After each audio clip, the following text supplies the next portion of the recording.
Okay, Black Clover's done it. It's confirmed who is going to be Wizard Queen, and it's none other than Noelle. I can already hear the wedding bells ringing, but ABD, what about all of Asta's other girlfriends? And my answer is that they are probably reacting like this right about now. This f***s up my plan. This is bullshit. But why is everyone so confident Noelle will marry Asta and become his Wizard Queen? Well, personally, I can think of two good reasons why that's the case, and that's her character development and new power-up. Wait, what? What did you guys think I was gonna say? What are you guys thinking about? Hey, yo! Some of you are degenerates! Wait a minute! Let me quickly check.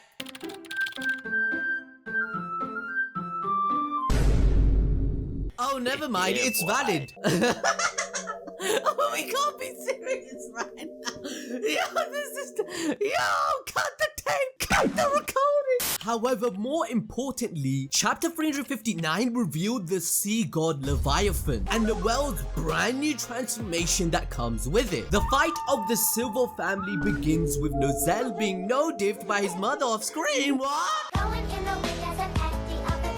I see. Tabata is still killing off all these characters. I like it. Mazaya. So as we all know, Acier has returned and she has an ass and she praises Noelle for growing strong but states this is as far as he can go. Meanwhile, Nebra is sobbing like a p*** because she is powerless in front of their mother and doesn't want to kill her. Seriously? Can someone just kill this already? I will love it, and I think I deserve it. Acier scolds her kids for throwing away the opportunity to grow stronger, all because they let hate and power cloud their judgment by bullying their little sister Noelle. However, even if they are pathetic little losers, their mother will still love them because they will get a second chance to be a happy family together by joining the peaceful and equal world created by Lucius Socrates. So because Nebra is such a wimp, rather than, you know, stand up for her family to try and right her wrongs, she just gives up. And that's something people in the Black Bulls cannot do. They have to surpass their limits, right? But in contrast, these spoiled royals confirm that this is beyond their league. And I'm sitting there reading the chapter thinking about that one Joker scene smiling away because we actually wanted them to suffer for what they did to Noelle. Goddamn right. However, do not worry because Noelle is her and she's about to face off against her mother. However, Noelle knows that this ain't her real mom as she already met her spirit during the fight against Medjugorje. The woman standing before her is nothing more than a stepping stone that she must surpass right here, right now. Noelle doesn't believe she actually has what it takes, but Noelle then activates the most powerful spell in all of Shonen. A flashback. We see Noelle enter depression following the death of her future husband Asta. She's crying because she lost the love of her life. She laments the fact that she couldn't do anything to save Asta and how her power should be stronger than ever, even after losing Udine and Saint Stage. In the 1 year 3 month time skip, she was training really hard and thought it would make a difference. But in the end, in front of Lucius, everything is meaningless. But that's when the power of love kicks in, as Noelle declares she can't give up, as she's certain Asta is alive out there somewhere, and she will protect the country so that Asta can come whenever he pleases. After all, how can Asta become the Wizard King if there's no kingdom to rule? Fairy Tail, this is how you use the power of friendship correctly. You say to me, you little Okay, I'm kidding.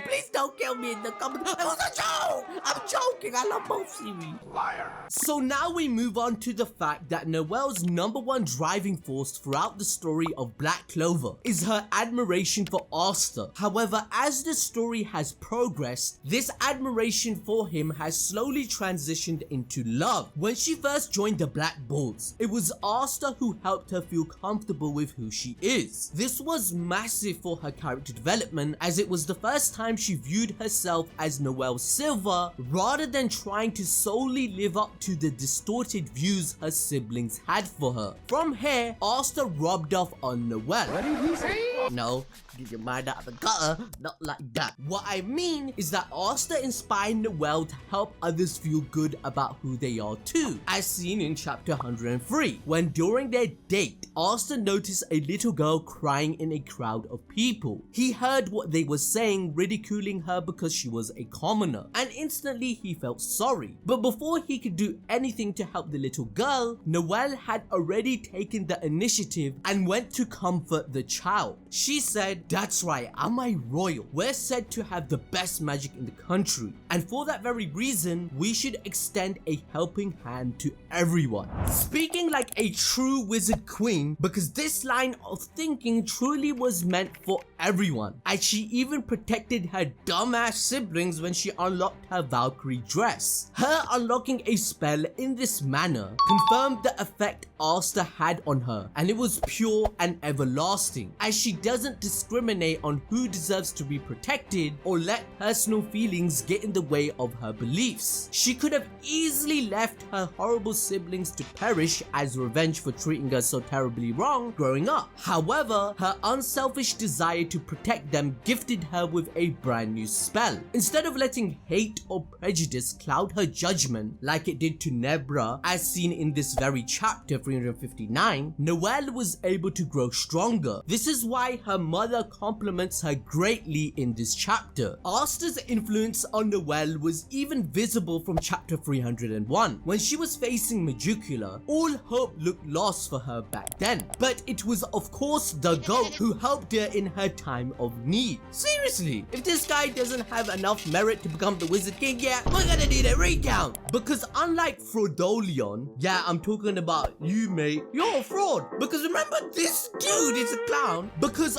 Asta actually practices what he preaches. Remember those inspiring words that he said to Asta? Being weak is nothing to be ashamed of, staying weak is. And now my man's out here being an NPC and the weakest of the lot. Heck, he's not even used Saint Stage yet. In fact, he doesn't even have the strongest dragon in the Clover Kingdom anymore. Noelle now does. I ain't gonna lie, I'm getting cooked. Anyway, this motivation made Noelle realize that the mere idea of Asta gives her strength, and him just being there rejuvenates her. She thought to herself that she had been running away from her feelings this whole time. Her true feelings for Asta were love. This love Noelle has is now paralleling the love her mother had for her all those years ago. Remember, Acier once stated that a magic knight fights for the people and kingdom without thinking twice about risking their life. Once a woman has a child, she will try to protect that baby's life at any cost, as that is what it means to be a mother, meaning that the desire to protect and care for those she loves are what makes her strong. Just like the thought of Asta makes Noelle stronger, and protecting her siblings did the same. Think about it. I don't know any girl in Asta's harem that has this much development, this much foreshadowing of their relationship coming true. I feel like Tabata has set the path that these two are definitely gonna get married. Just look at the parallels of chapter 22 when Noelle witnessed Asta defend her in front of her siblings and let her be comfortable in her own skin. She copies the exact same stance in chapter 359, but instead is helping those that oppressed her, because that's what Asta and a true wizard queen would do. Oh, that's right. You thought Noelle only shared her looks with Acier? No. They share way more similarities. They're the same picture. Noelle has been said to be just like her mother multiple times throughout the story, from the likes of her brother and Siscolion. She carries on her mother's leadership and proved once again that history is repeating itself, and that in some way or another, it always will. Noelle, just like Asta and Yuno, represent the Light Triad, where they embody the goodness in those that came before them, leaving behind their mistakes by carrying forward the ambition and determination to destroy evil that Acier and the other mages of the past all had. This is why, if I had to pick someone to marry at the end of the story, most of you would choose Noelle, right? Let me know what you think in the comments, because me, I'm taking the harem fam. It should have been me, not him! Now, before Noelle can protect the country, there's somewhere else in need of her help. The underwater temple. Kahono takes Noelle to a gigantic sea god dragon that the people there have worshipped worshipped since ancient times. And let's just take a moment to say, Tabata, you done it again. Well done, sir. To both acha. Acha, A1. It's beautiful. The sea god has been foreshadowed nearly 300 chapters ago during the battle with Veto by Kaito's sea god / spell, where he states, "We serve the sea god, praying, singing, and dancing." Well, luckily for Noelle, Saint Stage is like so last week because this sea god is looking for a powerful water mage to make a contract with. How convenient. It's not like Noelle needed to power up almost 100 times to stay relevant in the story, am I right? No. He's got a point. With this great big dragon also comes a big info dump of lore surrounding it and the end of the world. The legend goes as follows. The dragon of the raging sea will awaken from its long sleep when the end of the world is imminent. And so, with Lucius's plan in full swing, the sea god is about to go berserk. Thus, he demands a powerful host. With this, Noelle has formed a contract with the sea god Leviathan. Just look at this beast! Oh, never mind! This is like the boss when you fight them, and then the boss after you unlock him as a playable character. Like, oh, what the bruh?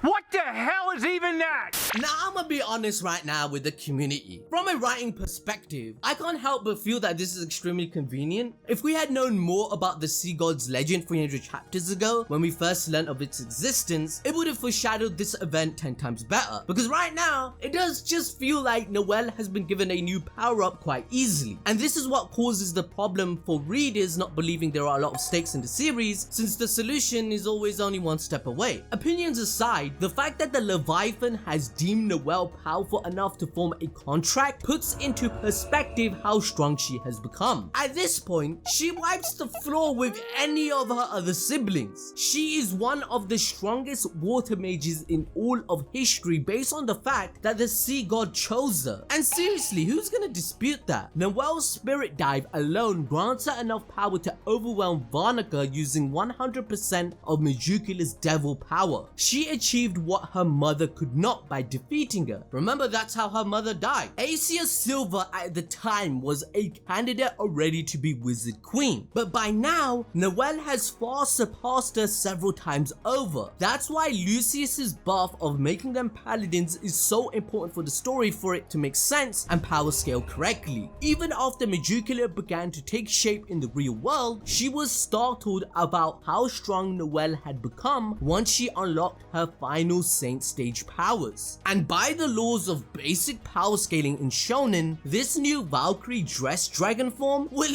easily scale way higher than that. However, I do have some bad news. With my degree in anime mythology, I have done some digging around Leviathan's origins, and it doesn't look good, bruh. In Christianity, it is stated the Lord will slay the monster of the sea serpent, the Leviathan, in the book of Psalms. Now, those with the notification bell on understand that Lucius plays the role of the Antichrist in Black Clover, a man who believes himself to be a god preaching his beliefs onto humanity. After all, he's cured blindness, revived the dead, and supposedly killed Asta, who's gonna argue against him being blessed by the heavens. Thus, Noelle ultimately losing to Lucius, who is currently playing the role of God in Black Clover world, would fulfill the prophecy of Leviathan. The whole idea of Leviathan waking up during the end of the world is taken from Abrahamic religions in the first place. This would set up Asta to then be the one to save his